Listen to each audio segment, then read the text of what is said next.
مثل ما حكينا سنة 2000 3 দশকেরও বেশি সময় সশস্ত্র সংগঠন হিজবুল্লাহর প্রধান মুখ ছিলেন হাসান নাসরুল্লাহ। সমর্থকদের কাছে তিনি কেবল একজন নেতাই নন, ইসরায়েলের বিরুদ্ধে প্রতিরোধের এক বীর প্রতীক।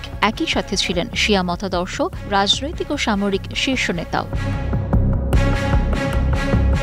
তাকে হত্যা করতে ইসরায়েলের চেষ্টার কোনো অন্ত ছিল না। অবশেষে তারা সফল হয় 2024 সালের 27 সেপ্টেম্বর রাতে। সে সময় রাজধানী বৈরুতে হিজবুল্লাহর এক কমপ্লেক্সে একাধিক বাংকার বাস্টার বোমা ফেলে হত্যা করে নাসরুল্লাহকে। তার এই মৃত্যু শুধুমাত্র ইরান সমর্থিত সংগঠনটিকেই নয়, পুরো অঞ্চলের রাজনীতিকে নাড়িয়ে দেয়। প্রথম মৃত্যুবার্ষিকীতে তাই হাজারো মানুষ বৈরুতের রাস্তায় নেমে আসে, ভিড় করেন তার কবর চত্বরে, অশ্রু সজল চোখে প্রিয় নেতাকে স্মরণ করেন তারা। শোকাহত এসব মানুষের হাতে ছিল হিজবুল্লাহ, ফিলিস্তিন আর ইরানি পতাকা।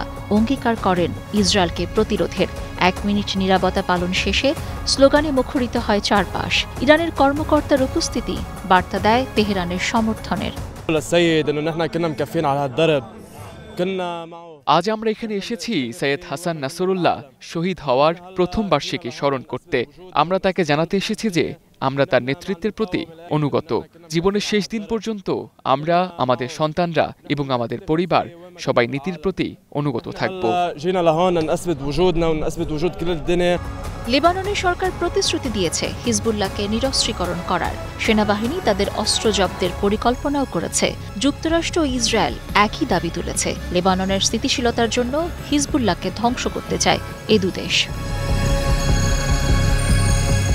কিন্তু হিজবুল্লাহর জবাব স্পষ্ট, অস্ত্র নামালে ইসরায়েলের হামলার সামনে লেবানন অসহায় হয়ে পড়বে। আমরা কখনো অস্ত্র সমর্পণ করব না। নিরস্ত্রীকরণ মানে ইসরায়েলের কাছে আমাদের শক্তি সমর্পণ করা।